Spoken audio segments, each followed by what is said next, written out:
എങ്ങനെയുണ്ട്? കുഴപ്പമില്ല. ഒരുപാട് പേര് വന്ന് നോക്കിയതാ. പണം മാത്രം പോരല്ലോ. അതെ, നമ്മുടെ കണ്ണിലെ കൃഷ്ണമണി പോലെ നോക്കുന്ന വണ്ടി ഒരാൾക്ക് കൊടുക്കുമ്പോ വാങ്ങുന്നവന്റെ പാരമ്പര്യം കൂടി നോക്കണ്ടേ?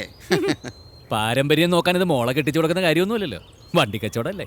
എന്നെ സംബന്ധിച്ചിടത്തോളം അതിലും വലുതാ. ഓ അതേ, ബാർഗെയിനിങ്ങിനൊന്നും ഞാനില്ല. പറഞ്ഞ കാശും എൻ്റെ വണ്ടിയും കൂടി അങ്ങ് തരും. ഏയ് അതൊന്നും പറ്റില്ല. ഞാൻ പറഞ്ഞതിൽ ചില്ലി കാശ് കുറയില്ല. എന്താ അച്ചായ ഇത്? ഒരുമാതിരി മീൻ കച്ചവടം നടത്തണ പോലെ. അജേട്ടൻ കുറേ കൂടി കയറ്റി വെക്കും. അതെ, ആ താക്കോൽ അങ്ങോട്ടും ഇങ്ങോട്ടും കൈമാറിയിട്ട് അതങ്ങോട്ട് ഉറപ്പിക്ക്. അജേട്ടാ കൊടുത്തേ. അല്ല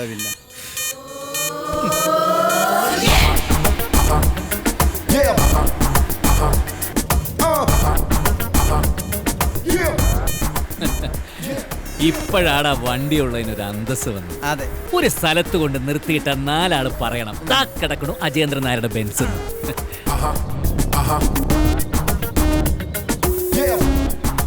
ആ പഞ്ചായത്ത് പ്രസിഡന്റിന്റെ റേഷൻ കടയല്ലേ?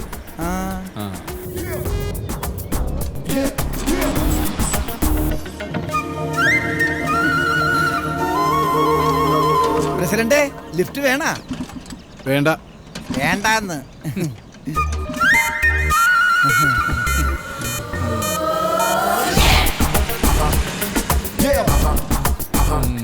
അജയന്റെ എന്തൊരു പ്രത്യേക സന്തോഷം ഉണ്ടടാ. അവൾ എന്നെയാ കല്യാണം കഴിച്ചിരുന്നെങ്കിൽ ഇപ്പൊ വെയിലത്ത് നിന്ന് വേർക്കേണ്ട വല്ല കാര്യം ഉണ്ടായിരുന്നു. ബെൻസിൽ ഞെളിഞ്ഞിരുന്നങ്ങ് പോവായിരുന്നില്ലേ? ആ പക ഇപ്പോഴും മനസ്സിൽ നിന്ന് പോയിട്ടില്ലല്ലേ?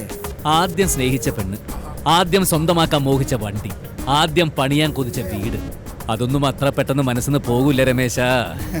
പെണ്ണിനെ പോലല്ലോ വീട്, അത് ഇനിയും പണിയാലോ. പണിയണം. പൂമുഖവും നടുമിറ്റവും 4 കെട്ടക്കുള്ളൊരു വലിയ തറവാട്. ഈ സിനിമകളിലൊക്കെ കാണില്ലടാ, അതുപോലെ ഒരെണ്ണം. പക്ഷെ അങ്ങനെയാണെങ്കിൽ അതിന് മുമ്പിൽ ഒരു ബോർഡും വെക്കാം, വരിക്കാശ്ശേരി മനാന്ന്. അല്ല, പേര് നിർബന്ധമില്ല. പക്ഷെ അതിനു മുമ്പിൽ അജയട്ടെ ചാരിക സെല്ലിങ്ങനെ കിടക്കണം. അരികത്ത് മുറുക്കാൻ ചെല്ലും കോളാമ്പിയൊക്കെ ആയിട്ട്.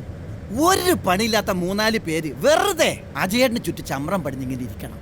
അജയേട്ടൻ നടുക്കിലിരുന്ന് ഏതോ ഒരു ഗുരുവിന്റെ കബറിൽ പച്ചമണ്ണ് വാരിയിട്ട് പാടിയ പാട്ടും പാടണം. അവിടെയാടാ കുഴപ്പം.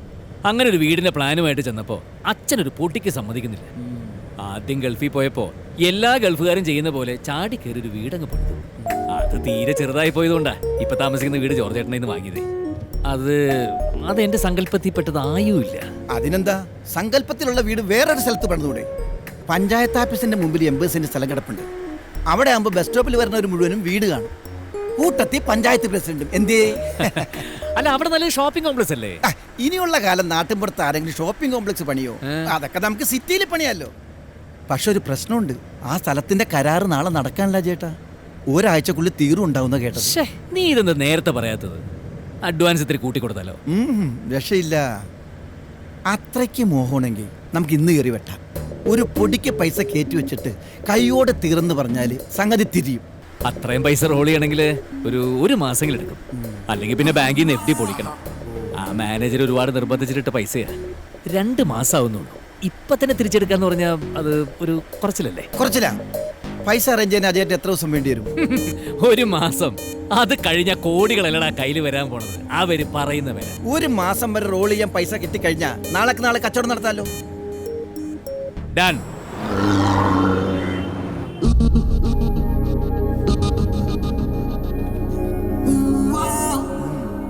അജയേന്ദ്രൻ നായരെ പോലുള്ള ഒരാൾക്ക് പണം കടം തരുന്നതിൽ ഞങ്ങൾക്ക് സന്തോഷമേ ഉള്ളൂ. ഈ രമേശിന്റെ കെയർ ഓഫിൽ തന്നെ നിങ്ങളുടെ നാട്ടിലുള്ള ഒരുപാട് കച്ചവടക്കാർക്ക് ഞങ്ങൾ പണം കൊടുത്തിട്ടുണ്ട്. അവരൊക്കെ കൃത്യമായിട്ട് തിരിച്ചു തരാറുണ്ട്. പിന്നെ കമ്മീഷൻ കിട്ടുന്നതുകൊണ്ട് മുടക്കം വരാൻ രമേശ് സമ്മതിക്കാറുമില്ല. അയ്യോ, ഇതിന് കമ്മീഷൻ ഒന്നുമില്ല. ഇത് നമ്മുടെ സ്വന്തം ആളല്ലേ? അതെ. അപ്പോ എത്ര നാളത്തേക്കാ പണം വേണ്ടത്? ഒരു മാസം. അപ്പോഴേക്കും ഫണ്ട് വരും. ആയിക്കോട്ടെ. എങ്കിലൊരു ധൈര്യത്തിന് ഒരു 3 മാസത്തെ അവധി വെക്കാം. ഈ മണി ഫ്ലോയുടെ കാര്യമാണല്ലോ. എന്തെങ്കിലും ഒരു ചെറിയ തടസ്സം വന്നാ പിന്നെ വിഷമിക്കാൻ നിൽക്കണ്ടല്ലോ. സാധാരണ വീക്കിലി കളക്ഷൻ ബേസിലാണ് ഞങ്ങൾ പണം കൊടുക്കാറ്. പിന്നെ ഇതൊരു സ്പെഷ്യൽ കേസ് ആയതുകൊണ്ട് മാത്രം ആ ഉപകാരം തിരിച്ചിങ്ങോട്ടും വേണം. നായരുടെ കയ്യിൽ പൈസ വരുമ്പോ കുറച്ച് കൂടുതലുണ്ടെങ്കിൽ ബാങ്കിൽ കൊണ്ടുപോയിടാൻ നിൽക്കണ്ടെന്നർത്ഥം. ഞങ്ങളെ ഏൽപ്പിച്ച ഇരട്ടിയായി തിരിച്ചു തരും. അതെ, ആലോചിക്കാം. അപ്പൊ ബിസിനസ് നിങ്ങൾ തമ്മിൽ നേരിട്ടായ തന്നെ ഞങ്ങൾ മറക്കൂ രമേശ. അപ്പോ കാര്യങ്ങൾ നടക്കട്ടെ. നാളെ രജിസ്ട്രേഷന് മുമ്പായി പണം അവിടെ എത്തിയിരിക്കും. ഒരു പുതിയ ബിസിനസ് ഡീൽ തുടങ്ങുന്നതിന് മുമ്പ് അതൊരു 2 പെഗൊഴിച്ച് നനച്ചുറപ്പിക്കുന്നതല്ലേ നല്ലത്? അതിനെന്താ എന്താ സംശയം? എന്നാ പിന്നെ നനയ്ക്ക് തന്നെ.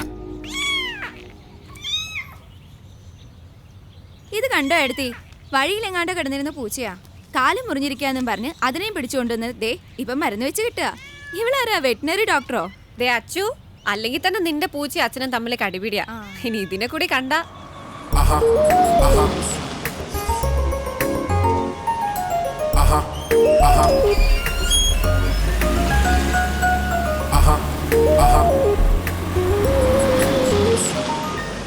ഇതേതാ കാറ്?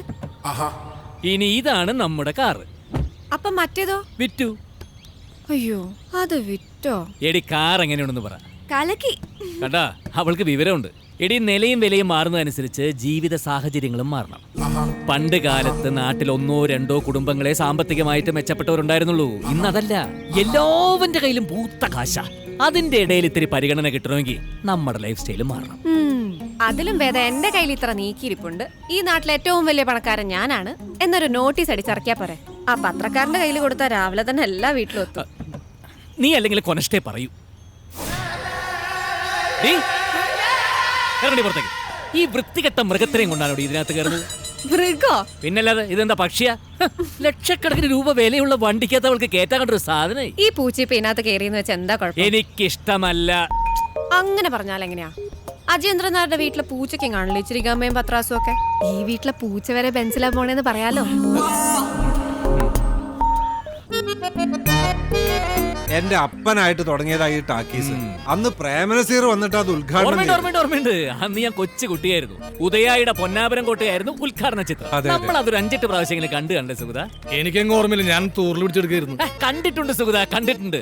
തറയിലും ബെഞ്ചിലും ഒക്കെ ആയിട്ടിരുന്ന് എത്ര പടങ്ങളാ കണ്ടിട്ടുള്ളത്. അത് തന്നെ സ്വന്തമാക്കാന്നൊക്കെ പറയുമ്പോ എനിക്കങ്ങോട്ട് വിശ്വസിക്കാൻ പറ്റില്ല. എനിക്കും. എന്താ സുഗത ഒരു താല്പര്യമില്ലാണ്ട്? സിനിമ കാണാൻ തിയേറ്റർ വാങ്ങേണ്ട കാര്യമില്ലല്ലോ, ഒന്നുകൂടി ആലോചിച്ചിട്ട് പോരെ. സുഗതേട്ടാ, നിങ്ങൾ മീൻ വിൽക്കണ പോലെ എല്ലാം കാണരുത്. സുഗത, ഈ സിനിമാ ടാക്കീസ് എന്ന് പറയുന്നത് ഒരു നാടിന്റെ മനസ്സാ. ജാതിയും മതവും പണവും ഒന്നും നോക്കാതെ ആളുകൾ ഒത്തൊരുമിച്ച് വന്നിരിക്കുന്ന ഒരേ ഒരു സ്ഥലം സിനിമാ ടാക്കീസ് മാത്ര. അപ്പൊ ബാറാ, അവിടെ ജാതിയൊക്കെ ആണല്ലോ കച്ചവടം. പലരും വന്നതാ. ചിലവര് കല്യാണ മണ്ഡപം, ചിലവർക്ക് ഷോപ്പിംഗ് കോംപ്ലക്സ്. പക്ഷെ തിയേറ്റർ നടത്താൻ വരുന്ന ആൾക്കാർക്ക് മാത്രമേ കൊടുക്കുള്ളൂ എന്ന് എനിക്ക് വാശി. അതെന്തായാലും നന്നായി. ആദ്യം നമുക്കിതൊന്ന് പൊളിച്ചു പണിയണം. സീറ്റൊക്കെ മാറ്റി AC വെച്ച് ഡീറ്റെയിൽസ് ആക്കി റിലീസ് പടം തന്നെ കൊണ്ടുവന്ന് കളിപ്പിക്കണം. അന്ന് പ്രേംനസീർ വന്നെങ്കിൽ ഇന്ന് മമ്മൂട്ടിയെ കൊണ്ടുവരണം. ഒപ്പം മോഹൻലാലും ആയിക്കോട്ടെ. ഇത് വിൽക്കണ കാര്യം ആലോചിക്കുമ്പോ എന്റെ ചങ്ക് പടക്കിയ മോനെ. പക്ഷെ പിള്ളേർക്ക് താല്പര്യമില്ലെങ്കിൽ ഞാൻ എന്ത് ചെയ്യാനാ? എനിക്ക് തന്നു വിചാരിച്ച് എപ്പോ വേണമെങ്കിൽ ഇങ്ങോട്ട് വരാം. ഒരു കസേര വർഗീസേട്ടനായിട്ട് എപ്പോഴും ഇവിടെ ഉണ്ടാവും. കസേരയുടെ കാര്യം അവിടെ നിൽക്കട്ടെ, നിങ്ങൾ കച്ചവടം പറയും. 6 മാസത്തെ എഗ്രിമെന്റ്, ഒരു 5 ലക്ഷം റുപ്യ ഇപ്പൊ കയ്യിലേക്ക് വരും. ബാക്കി 6 മാസം കഴിഞ്ഞ് രജിസ്ട്രേഷന്റെ സമയത്ത്. അതൊന്നും പറ്റില്ല, റെഡി കേഷൻ ആളുള്ളതാ. എന്നാ ഇങ്ങനെ വേണമെങ്കിൽ ഇത് അവർക്ക് കൊടുത്തോട്ടെ, നമുക്ക് പോവാ. അങ്ങനെയല്ല, തീരെ 6 മാസം കഴിഞ്ഞ് മതി. അവർക്ക് തിയേറ്റർ നടത്താനല്ല, നിങ്ങൾക്ക് അങ്ങനെയല്ലല്ലോ. മോൻ ഐശ്വര്യമായിട്ട് കിഴക്കോട്ട് തിരിഞ്ഞ് അഡ്വാൻസ് തന്നെ. ഇവിടെ കിഴക്ക് എവിടെയാ? അതെ, കിഴക്കോട്ട് തിരിഞ്ഞു തന്നാലും പടിഞ്ഞാട്ട് നിന്ന് വാങ്ങിക്കുന്നതിൽ ഐശ്വര്യ കുറവൊന്നുമില്ലല്ലോ. ഏതായാലും കച്ചവടം നടക്കട്ടെ, എനിക്കിത് കണ്ടു നിൽക്കാൻ വയ്യ, ഞാൻ പോവേണം.